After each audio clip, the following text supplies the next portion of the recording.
بسم اللہ الرحمن الرحیم۔ السلام علیکم دوستو، اس ویڈیو میں ہم بیان کریں گے حضرت سلیمان علیہ السلام اور ملک الموت حضرت عزرائیل علیہ السلام کا واقعہ۔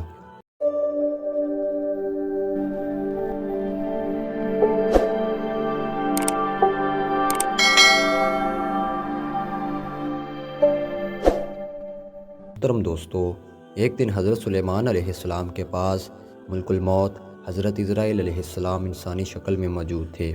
اس وقت حضرت سلیمان علیہ السلام کا ایک وزیر بھی ان کے پاس بیٹھا ہوا تھا۔ ملک الموت نے اس وزیر کو بار بار گھور گھور کے دیکھنا شروع کر دیا۔ جب ملک الموت رخصت ہو گئے تو وزیر نے حضرت سلیمان علیہ السلام سے پوچھا، حضور یہ صاحب کون تھے؟ حضرت سلیمان علیہ السلام نے فرمایا، یہ ملک الموت تھے۔ وزیر نے عرض کیا، وہ بار بار مجھے غور سے دیکھ رہے تھے، میں انتہائی خوف زدہ ہو گیا ہوں، مہربانی فرما کر ہوا کو حکم دیجئے کہ مجھ کو فی الفور بوماس کے جزیرے میں پہنچا دے۔ حضرت سلیمان علیہ السلام نے ہوا کو حکم دیا اور ہواؤں نے چشم زدن میں وزیر کو لاکھوں کوس دور جزیرہ بوماس پہنچا دیا۔ وزیر نے جو ہی جزیرے پر قدم رکھا، ملک الموت نے اس کی روح قبض کر لی۔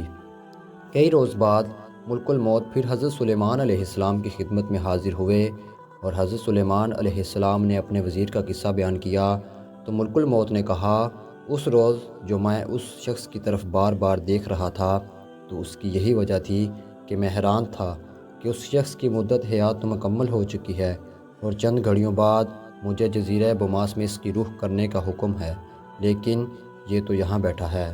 محترم دوستو، جب کسی انسان کا وقت آخر آتا ہے تو وہ دنیا کے کسی بھی کونے میں چلے جائے تو موت تو اس کو آ کر ہی رہتی ہے۔